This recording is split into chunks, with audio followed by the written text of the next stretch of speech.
This is probably one of the most exciting things about making big news with the rotary Corvette. We caught the attention of Holley, and as you saw, those guys did an insanely good job outdoing us, finessing us on our own attempts at crashing their event. They turned it into such a big positive experience. We're working together on some really cool things. So you might be saying, Rob, okay, Holley runs LS Fest, it's their event.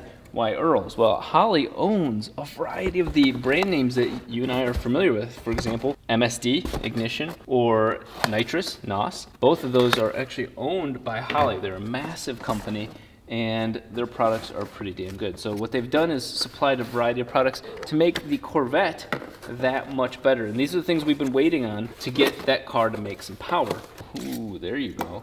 Some serious oil cooling into each of the brake ducts. So it's been extremely hot out here, and with that, we've been unable to work as much as we want to on things, just because the entire garage is like 100 degrees the entire day. Thankfully, I have not busted any more ribs. I've got all new bearings inside of there, as well as the wave track diff, the center part of that, but that's not what we're gonna work on today. Tonight, it's 11:30 at night, and that's about the soonest it gets before things start cooling down. We are going to put the largest oil coolers that a C5 Corvette has ever had, partially because they've never really needed them. But we're gonna fill the entire area where the brake duct that goes for cooling off your brakes, we're gonna put two massive Earls 25 row oil coolers into the front of this vehicle. So check this out.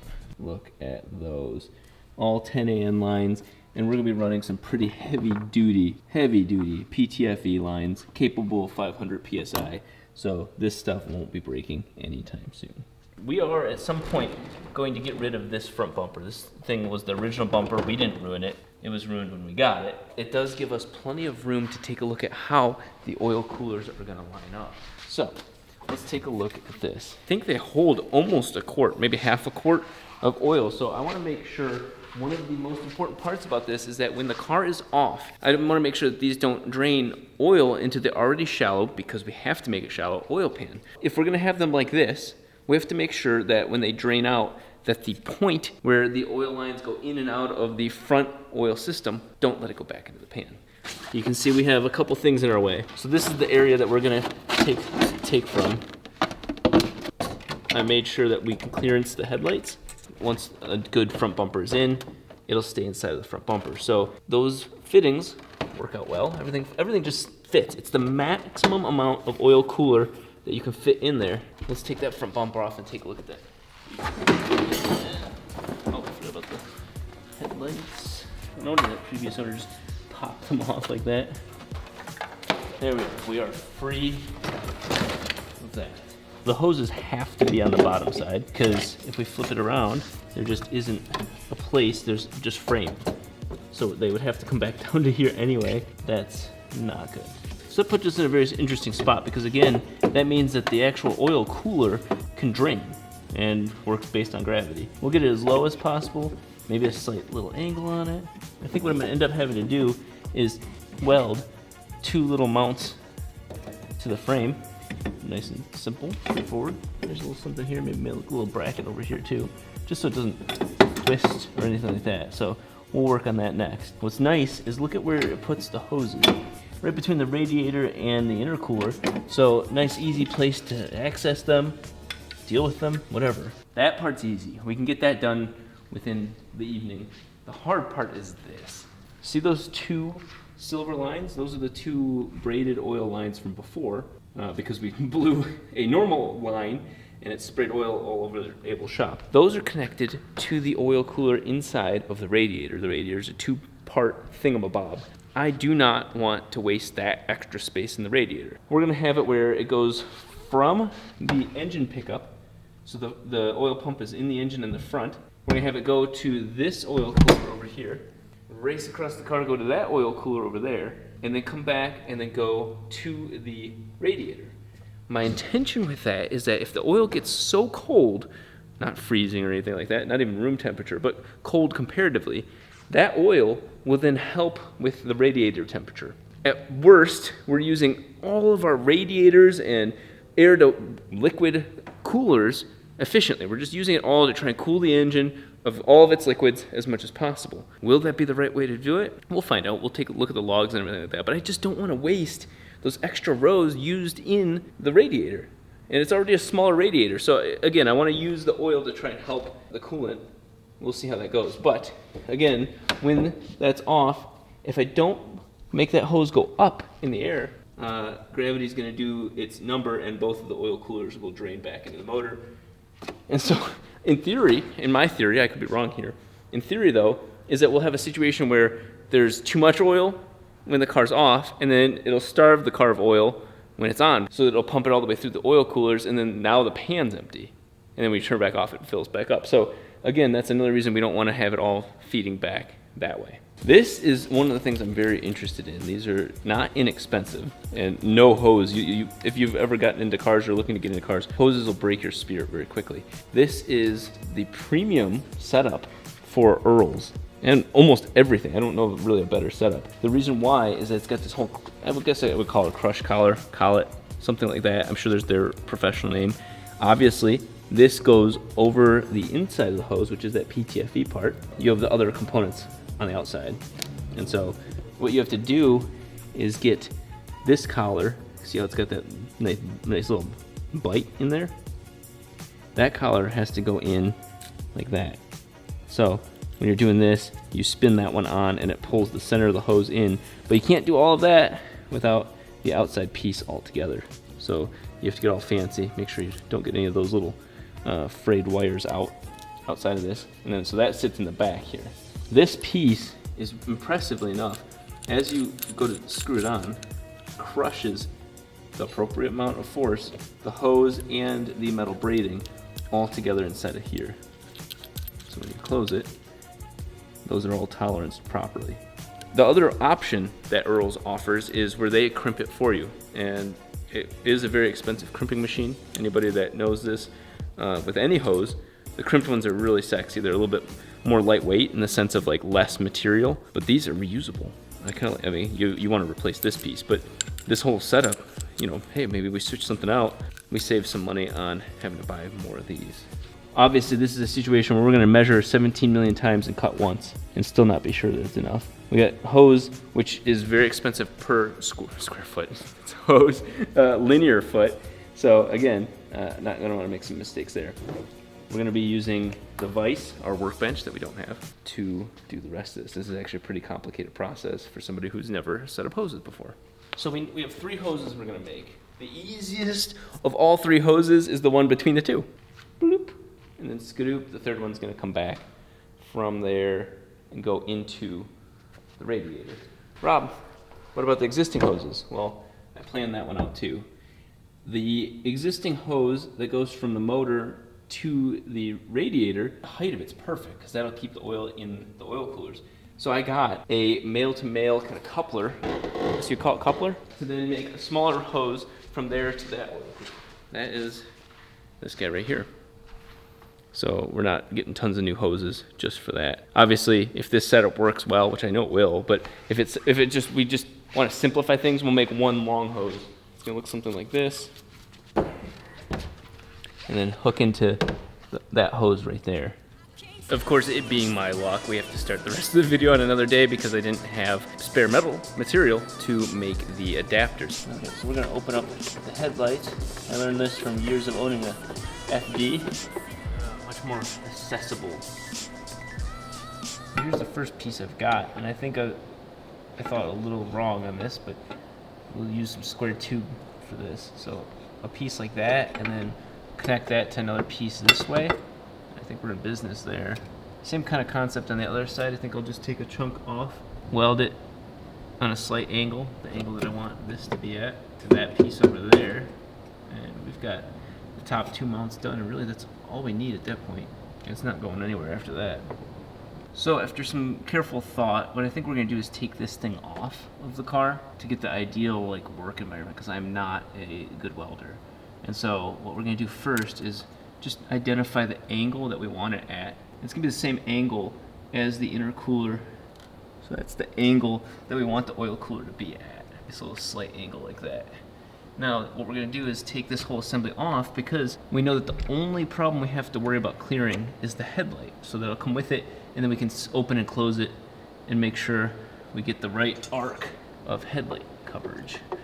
So with the headlight cover all the way down, we're really not, it's not the headlight. It's causing us clearance issues. It's like right here, there's nothing underneath here. Let's put the oil cooler in one more time. That's way the hell up there. That doesn't help us because we don't want the headlight covering the oil airflow. So we want it somewhere in this area. There's some magic to why that spot works so well. It almost feels like it's meant to be. You can see there's this support frame right here that we can have the oil lines sit on, or be attached to, and they go directly between the radiator and the intercooler. That's like perfect. That is perfect. And there we are. You know what's really nice about this is that we're not going to have to weld anything to the actual frame. It's all going to be contained in this headlight assembly. We're going to do a lot of prep work, especially because we have like an uneven surface right there. And we have to cut that little chunk of metal that we're going to run along that line right there. So we got a little bit of work to do. We've brought it over to our famous workbench to cut a little 2-inch long chunk of this.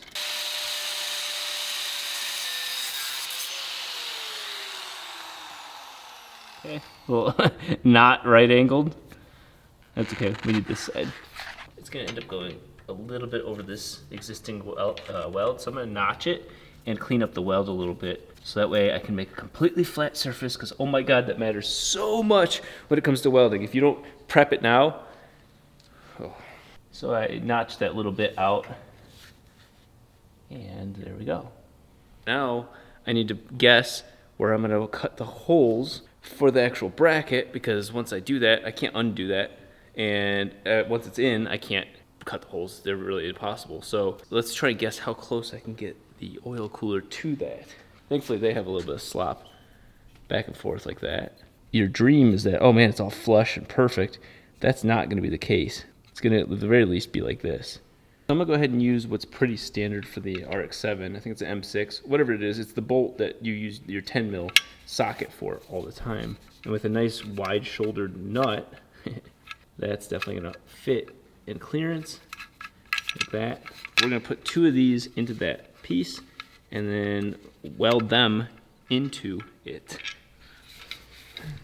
Hopefully. Assume we'll get to about right there. And in the dream circumstance, I guess we just draw. It's not gonna hurt. So those are our 2 spots that we wish to drill somewhere into. There we go. I didn't think it was ready to go through. Wow. Okay, so I was a little wrong on the depth. You can see that, but it's so damn close, it doesn't matter. Now we'll go to the correct bit. So you guys might be wondering why so close to the edge. Well, these aren't meant to be actual just drill holes. These are actually meant to be just the ability for the bolt to go through, and then we're gonna weld it in from there. But the idea is that we'll tack weld the bolt to this, and then now we have these nice studs that we can connect the oil cooler to. Going to 120 amps because this stuff's 0.12 inches thick. Tack these in, let's see what happens. Let's just see what happens.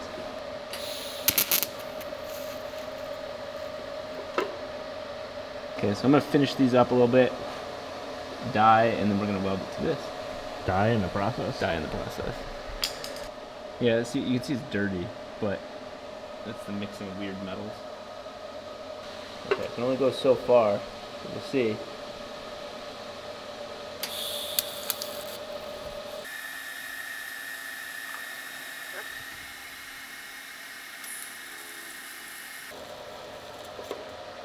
So there's some darkness, and that's definitely from not cleaning enough outside of the edge. I should have left at least, I don't know, a 1/4 inch further, so that contaminated the weld a little bit. The one thing I didn't take into account for was the edge of this is gonna be right where the weld is at. So, let's see how close they get. I gave it enough room that that might not be an issue. And I can always, look, that turns out really pretty good. That's going nowhere. That's step 1 done. We just bolted it up after everything cooled down, and we went to Wendy's. And I was a little worried, but this piece is diagonal. It threw me off big time. It really threw me off, and I thought I'd messed everything up.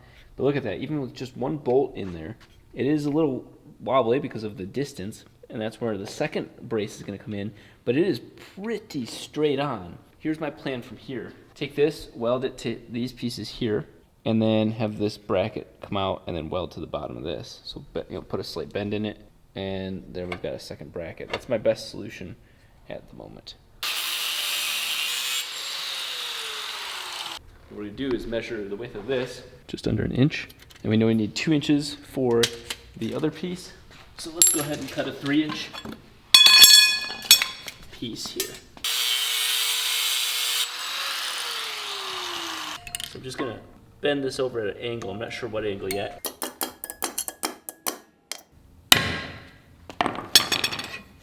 We can just go back. So this will get welded to this. This will get welded to that. And then this will be the equivalent here.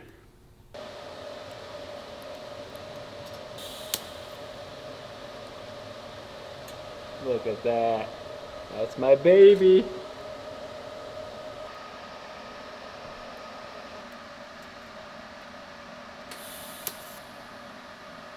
Definitely not perfect, but it's beginning. This is definitely the beginning. Thankfully this isn't heavily load bearing, but you can see I'm definitely improving. It looks a lot better than what you started with. Today. Yeah. So this is basically a unique design, for me at least. I think I'm pretty happy with how I invented this. Dude, you literally straight up copied off of whatever bracket this is. Jared, the camera's over here. That's not necessary to focus on something else. Jared, give me the camera. Okay, so here we are. I'm purposely just bolting them in so that way I can actually use this to tack the rest of it to the car.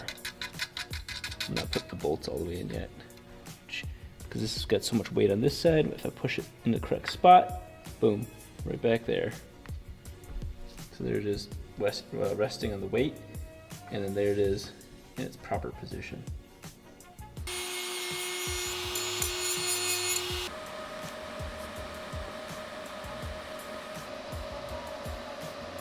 So we are hot off the press, and I can actually tell I didn't use enough amperage for what I did here. Nonetheless, we're still good. It's not pretty. I didn't prep the metal enough again. I prepped it, but just not enough, whereas these welds are much cleaner. So we now have as strong, really, as this assembly is. We've got an oil cooler attached to it. So I'm gonna let it cool down a little bit, then I'm gonna go ahead and tack those 2 bolts in there. And look at that, this is just... It's not going anywhere. Oh my God, Jared, you took the words right out of my mouth. Okay, so I get on a phrase saying when I get excited, and I've been saying that's not going anywhere, like a dad, to Jarrett repeatedly. I have no apologies. Jarrett's reminding me this is the moment of truth. I don't want to test it. Will it fit? Will this fit? It looks good though, look at that. That's not going anywhere. I stopped myself from saying it too. Look at that, that actually turned out pretty fucking clean. So you're gonna completely replicate this on the other side, right? Oh yeah. Basically, like you see all those other vloggers, when I put my hand up to the camera, this will be identical and mirrored to the other side. 3, 2, 1, zoy! Oh, I just totally...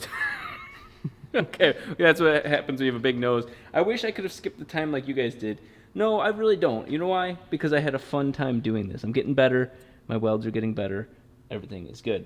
But we skipped some time, and it's time to put on the other oil cooler. I don't have it fully bolted in, but that's not going anywhere. You started it and then you realized. Yep. The moment we've all been waiting for. The titular moment and the title of the video rests in this oil cooler's hands. Does it look pretty symmetrical from there? Yeah, it looks pretty goddamn OEM. No way. Yeah. Oh, Jared gave me a compliment, guys. I just don't have, I want to put a nut. I want to put a nut a lot of places, but I want to put a nut in here, and I want to see it for myself. This is probably the most exciting and nerve-wracking part for me, the actual fittings for the heavy-duty, high-pressure, nasty oil lines. Not only are we dealing with high pressure, because we love high-pressure oil lines on a rotary, but it's also high temperature. That's the whole point for the coolers. So we're using the absolute best, really, that can be offered, and we're using one that's kind of modular. We've got a couple pieces, and there's a very particular process to doing all of this. There's a full instruction manual on how to do it. Obviously, there is a factor of me messing up the cable. We'll start right here, though, and fortunately, it's an end that they've already cut. I don't have what they recommend to cut it with here, so we're going to have to solve that one shortly. You take the very back part of the threading, this very back piece here, and you push it on like so, and then because those are metal pieces, that stainless steel, I'm actually going to thread it instead of pushing it through and hurting the threads, although I'm sure it's fine. And then there we go. That piece is out like that. Now I'm going to take off this piece here.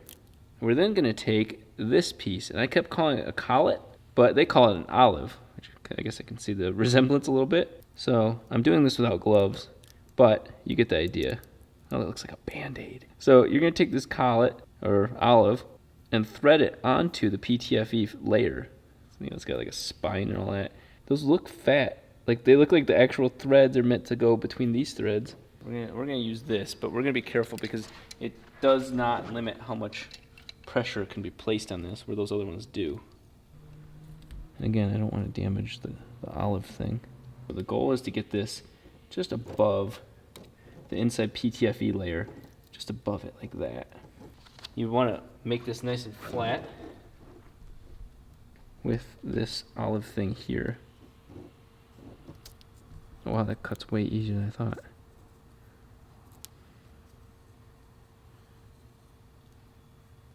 And purposely cutting it very flush, because that's the goal here. At this step, the olive should be fully flush with the hose. If the hose is below the face of the olive, rotate the olive clockwise slightly until no part of the hose is below the face. Okay. I'm just going to give it just the slightest.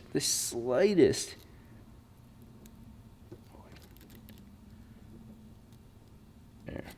What they're saying is we're going to have to lubricate this piece. You can see it's got kind of teeth to hold it in there. So that's going to go in. There we go. It already had oil on it. So we're going to go ahead and just gently push it in. Once the olive is pressed against the body of the fitting as far as it'll go, pull the socket over the olive and begin threading it. Okay, so I'm going to make sure these two, the olive and this, are touching. And then now, pull this up and go backwards until I find the beginning of the thread. We really should be using AN fittings or AN wrenches for this, because this is pretty torque particular. But we got pretty close to the end, and you can really feel it get tight, which makes sense. And that's of course supposed to be loose. That's the point of that one. Oh, I love it already. Okay, so now I feel way safer doing what we've just done. And it's neat because as it comes in, it kind of has this angle here that crushes it and wedges it all together. So that's not going anywhere. It's not going anywhere. God damn it, Jarrett. I knew it was coming, dude. I was anticipating. Damn it. I'm just going to say, I can't call it. I'm going to be like, it might move. Okay, so what we're going to do is go get duct tape off the shelf, get this, plug it into one oil cooler, wrap a little duct tape kind of like you saw this side had with yellow, and get a bandsaw, because the proper tool requirement even straight up says it up here, and I'm not going to mess this up, is don't use a hacksaw, which is the only thing I have, or don't use a vise. Basically don't pinch it to cut it. This will be the first of many. And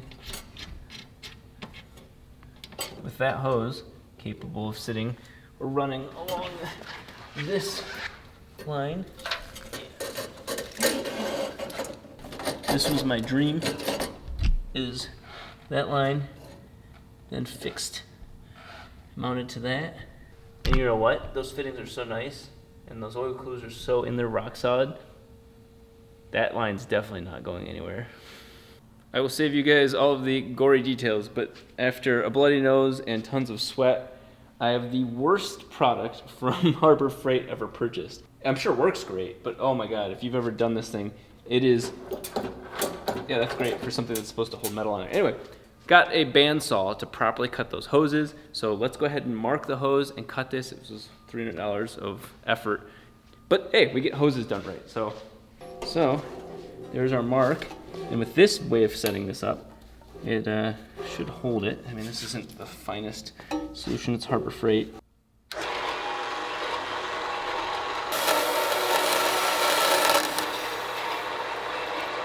That wasn't the best, but also wasn't the worst. Okay, let's go ahead and put this side on. All of that work, you guys don't understand how much I saved you a lot of swearing and me saying, today's the day. Well, there you go. Now it's time to fit it. This is the iconic piece of the puzzle. Connecting it over here. Please, dear God, make sure I did not shorten this. I purposely gave it that little bit of slack just in case. It's good for at least growing room if the oil coolers move around or anything like that. They're not gonna snap the hose or give the hose any weird pressure. So that's probably better that way. Well, this is quite possibly one of the greatest payoffs for a video. Very clear, crisp goal. We've hit it. It looks beautiful. It's insanely functional. Those are basically mini radiators for how big they are and how they're going to tuck right inside of the bumper. So what you can see is we were able to reuse this hose here, which was from our previous non-US made hoses, but still, nonetheless, it works. It's just not as mobile as the Earl's hose.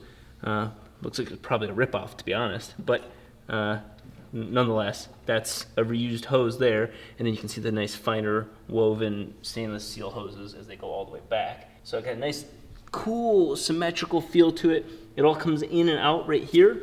Hot oil goes into the far passenger side one, comes through here, cools off even more, and then goes into the radiator. The only thing that bothers me is this hose right here, but it's functional. The whole point is to keep oil in those oil coolers and not have them drain back into the engine. But what's kind of funny is it does actually follow the same path that the previous setup did, except the other one is so tucked away you can't even see it, going from the other oil cooler on this side to the radiator oil cooler and then going back into the engine. There you go. There is a nice, clean, triple oil cooler setup. We're gonna see how that works. Trying to use everything that we've been given and keep this car as cool as possible. So we will find that out shortly. We got to work on the fuel system next. Coming up.